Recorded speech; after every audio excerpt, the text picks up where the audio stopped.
mi nombre es Andrea Moreno, yo soy profesora de la Escuela de Medicina Veterinaria de la Universidad Católica y directora alterna de Microb-R, del Núcleo Milenio contra la Resistencia Antimicrobiana.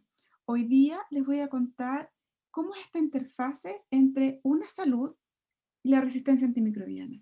¿Qué es lo que sucede y por qué nos tenemos que preocupar y tener una mirada más holística de la resistencia, pensando en los compartimientos del ambiente, de los animales y del ser humano? Bueno, resistencia a los antimicrobianos en un contexto One Health. Primero que todo, pensar que vivimos en un planeta, en una biosfera, que estamos interconectados con los animales que vivimos en este planeta, el medio ambiente y los seres humanos, y de ahí que surge un concepto de una aproximación novedosa y holística para ver la salud total, que se llama una salud, y en inglés es One Health, donde la salud de las personas, la salud del medio ambiente y la salud de los animales están todas conectadas. ¿Por qué surge One Health? ¿Por qué es importante? Bueno, esto surge porque la evidencia nos ha dicho que el 60% de las enfermedades infecciosas en humanos son zoonóticas, el 75% de las nuevas enfermedades emergentes tienen un origen animal, lo vivimos hoy día con la pandemia del coronavirus. Luego, de cada nuevas enfermedades infecciosas que surgen, cada año, 3 son de origen animal. Y además, muchos de los patógenos que se utilizan en bioterrorismo son zoonóticos. Entonces, pensamos en este mundo ahora como un solo planeta y nos preocupamos de su salud. Esto es un cambio de paradigma de cómo se han ido estudiando, cómo se ha formado los profesionales y cómo se ve la salud hoy en día. ¿Por qué? Porque las entidades que están a cargo de la salud tienen que coordinarse, comunicarse y colaborar. ¿Pero a qué entidades me refiero? Por ejemplo, las entidades que velan por la salud de las personas, de los animales y del medio ambiente. Si ustedes piensan cómo funciona Chile, están todas con distintos compartimentos. Hoy día el llamado es a pensar en una salud, ya que estamos en este planeta, como yo les decía, conviviendo con animales domésticos, animales de producción, animales en vía silvestre. ¿Y cómo nos vemos, por ejemplo, en escenario del día a día? Los invito, por ejemplo, a ver algunas situaciones y abrir los ojos cuando ustedes estén mirando o alguna situación o estén en el medio ambiente y vean. Por ejemplo, hoy en día es común en algunas áreas rurales del país la faena ilegal. La faena ilegal es cuando el animal se faena en las casas sin una precaución, por ejemplo, un control sanitario, donde hay muchos patógenos que pueden ser parásitos o bacterias que se pueden transmitir hacia las personas que están faenando el animal o al consumidor de esta carne. Luego también hoy en día tenemos un problema muy grave con las poblaciones de perros que no tienen propietario, no tienen tutor, que no tienen control sanitario, no tienen antiparasitario y pueden, por ejemplo, en sus fecas tener bacterias resistentes. También vemos cómo las conductas nuevas de dar experiencias a los niños, como una granja educativa, puede ser un sitio o un momento de transmisión de bacterias resistentes o de transmisión de enfermedades zoonóticas. Y sobre todo los niños, que son la población más susceptible. También vemos que en nuestro país hay sistemas de producción de traspatio, que son estos agricultores que tienen gallinas, unos pocos cerdos, donde hay un contacto muy estrecho entre la vida silvestre, por ejemplo, aves migratorias, con los animales domésticos y sin necesariamente la bioseguridad que ocurre en otros sistemas productivos. Cambios de hábitos. ¿Cuán comunes hoy en día es la oferta de carne cruda o dietas basadas en carne cruda para mascotas? Los riesgos no los conocemos, pero sí sabemos que la resistencia podría verse afectada.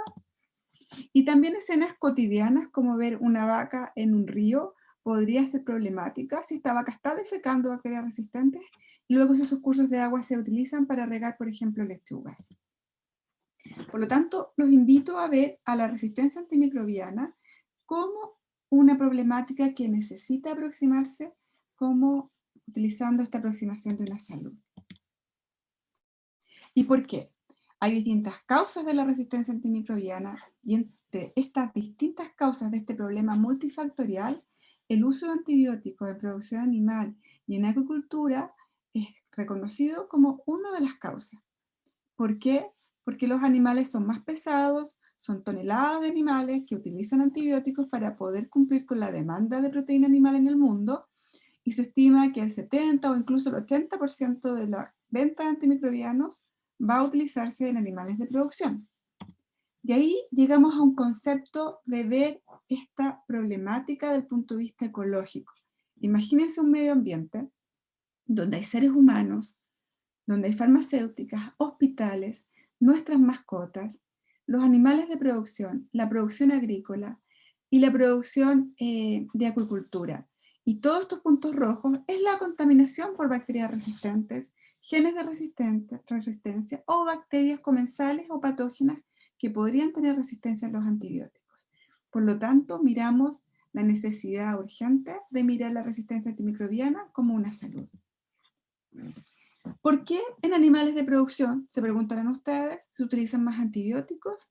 Se utilizan más antibióticos y se estima y se ha estimado ya desde hace 20 años atrás que esto va a seguir creciendo, que van a haber más uso de antibióticos en animales de producción. ¿Por qué? Porque hay mayor demanda de proteína animal. Hay países que han aumentado, por ejemplo, sus ingresos, sobre todo en Asia, por ejemplo en China, y esa población está demandando proteína animal, pero para poder producir la proteína animal a la demanda que hay, se necesitan utilizar antibióticos y eso hace que haya una expansión del uso de antibióticos. Hay más animales de producción. Y el uso de antibióticos en animales se ha asociado a la resistencia antimicrobiana. Por lo tanto, hoy en día conocemos que la resistencia amenaza la producción animal industrial, como ustedes lo podrían conocer, pero también, lamentablemente, también amenaza a los millones de familias que viven de la producción animal, que no tienen 20.000 o miles de cabezas de ganado, sino que tienen 3, 4 gallinas, una vaca en sus patios, pero que eso es su único ingreso. Ahora pensemos los invito a pensar en lo que lo que hacen el día a día, por ejemplo, los médicos veterinarios que ven bueno, están especializados, pero la carrera genera profesionales que educa profesionales que van a ver muchos animales no humanos, distintas especies, con distintos requerimientos de uso de antibióticos, con algunos más sofisticados y otros menos sofisticados. Y por ejemplo, en pequeños animales, que son nuestras mascotas, hay hoy día se le ha dado mucha importancia para poder entender la resistencia en las mascotas. ¿Y por qué? Porque las mascotas cada día juegan un rol más importante en la sociedad. Si yo les pudiera preguntar, me pudieran levantar la mano, estuviéramos en un auditorio, quizás la mayoría de ustedes va a decir, yo tengo o tuve un perro o un gato o otro tipo de animales. Y el contacto es súper estrecho entre estos animales de compañía y el ser humano. Y eso ha hecho que la medicina veterinaria en esos aspectos esté cada vez más sofisticada, se hagan intervenciones más sofisticadas y se necesiten antibióticos, los animales están viviendo más, etc. Una reciente publicación del grupo de la Facultad de Medicina Veterinaria de la Universidad de Chile entrevistó a 323 médicos veterinarios para poder entender qué antibióticos se están utilizando en la práctica clínica en el día a día. Y estos datos que fueron publicados hace unos meses atrás, encontraron que habían antibióticos como quinolonas y cefalosporinas que son relevantes desde el punto de vista clínico humano que se utilizan también en animales domésticos.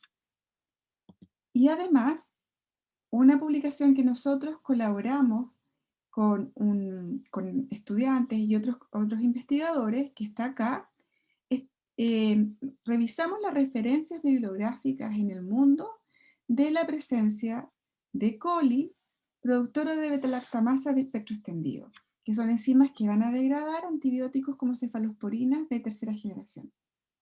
Entonces vemos en un mapa mundial. Estos son todos los reportes que están en revistas revisadas por pares.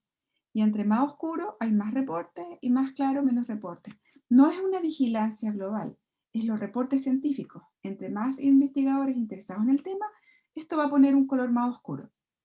Entonces, ¿qué es lo que observamos? Hay reportes en todo el mundo, es el la primera gran resultado. Y segundo, cuando vemos los años, cada vez hay más reportes, hay más interés de la comunidad científica de entender estas bacterias y al mismo tiempo hay más reportes porque están siendo cada vez más predominantes. Luego los voy a transportar ahora a la producción de alimentos. ¿Qué sucede en la producción de alimentos y en la resistencia antimicrobiana? Acá es un ciclo. ¿A qué me refiero con esto? Por ejemplo, cada vez que se utiliza antibiótico para producción animal, para ganado, para distintas especies destinadas al consumo humano, hay un efecto en la resistencia antimicrobiana. La resistencia es un fenómeno natural, por lo tanto, el uso de antibióticos los va a seleccionar.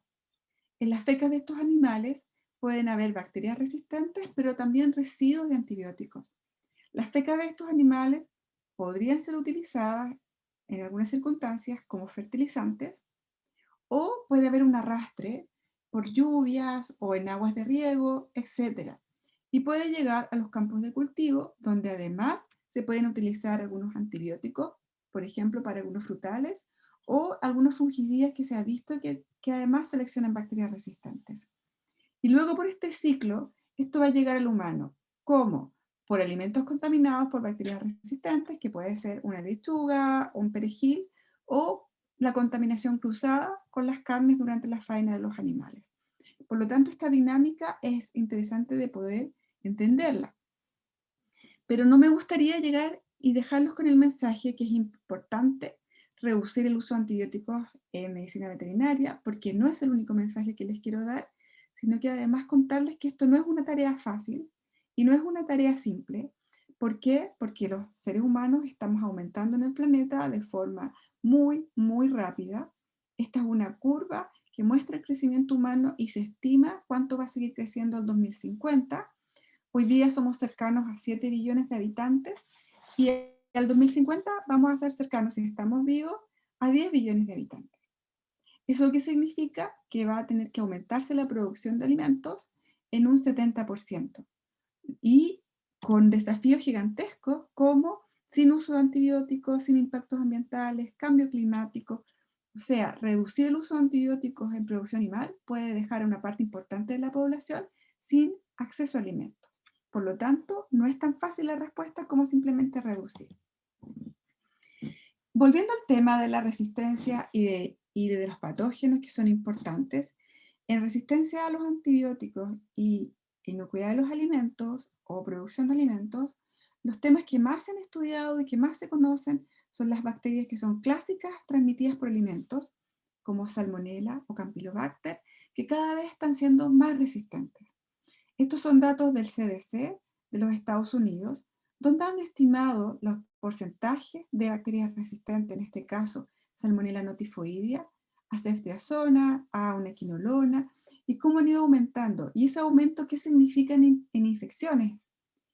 Por ejemplo, se ha estimado que este 3% de aumento de resistencia a cefalosporina significa un número estimado de 41.000 infecciones al año, lo que no es menor, porque eso significa que las ETAs están cada vez más difíciles de tratar. Lo mismo en Campylobacter. Cada día hay más aislamientos de Campylobacter, aislamientos clínicos que tienen una disminución en su susceptibilidad a quinolonas. Y eso se estima casi en 500.000 de infecciones al año. En Europa también se ha visto esta misma tendencia en que las bacterias transmitidas por alimentos están cada vez más difíciles de tratar por la resistencia antimicrobiana. Incluso no ha habido brotes en que una salmonela multiresistente que se ha asociado a carne de pollo y que se ha hecho un llamado a los médicos a tener precaución porque esta bacteria que está causando un brote es resistente a múltiples antibióticos. Por lo tanto, hoy día ya sabemos que es una necesidad poder entender mejor esto y cómo controlarlo. Pero al mismo tiempo, hoy en día vemos reportes de bacterias que son clínicamente relevantes, como enterobacterias productoras de beta-lactamasa de espectro extendido en distintas matrices alimentarias. Han habido reportes en Europa en carnes, en Estados Unidos también, incluso en hortalizas.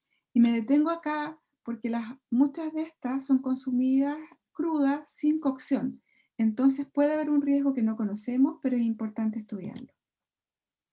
En el laboratorio y en el grupo Milenio MicroPR hemos hecho algunas investigaciones, por ejemplo, la identificación y caracterización de bacterias resistentes a quinolonas y a cefalosporinas en alimentos.